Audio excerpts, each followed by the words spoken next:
Let's talk about background checks. Earlier in the show, we talked about guns in the context of the recent drive-by multiple shooting near the University of California, Santa Barbara campus. The National Rifle Association, the NRA, believes that it is bad to have more background checks, right? In spite of the fact that an overwhelming number of Americans support background checks, full background checks without exceptions for the purchase of firearms, the NRA and several groups say that these are restrictions on freedoms, they unduly burden legal and responsible gun owners, etc.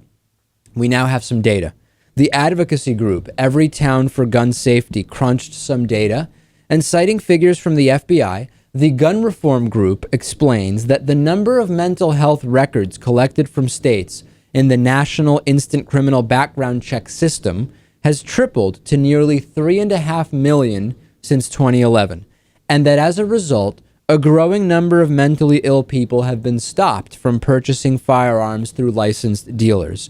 We know, Lewis, that thousands of people in 2013, 3,000 people were blocked from purchasing guns. They tried to buy a gun and they were blocked from doing so because of this NICS system.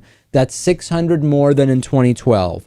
Given the disproportionate likelihood of someone who is mentally ill to be the perpetrator of a gun crime, this is a factually good thing. My concern, Lewis, is not the argument around whether this is effective or not, but it's around the fact that the background checks are not nearly extensive enough. And as we spoke about, if you were not convicted of a felony, have a warrant for your arrest, have used drugs within the past year, were committed involuntarily to a mental institute, or are living in the U.S. illegally, the background check system won't prevent you from buying a gun. And as we know, while many perpetrators would fall under that heading, too many wouldn't. And it's clear that the background check system is not a strong enough preventative method here.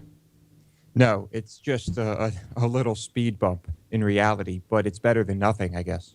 It is better than nothing, but the place where we get bogged down is where we still have a huge group of people that argues even the background checks we have are too oppressive to so-called responsible and sane gun owners, and of course that's completely ridiculous. Our program is viewer supported. We also do a whole extra program just for our supporters called The Bonus Show. It's hosted by Lewis.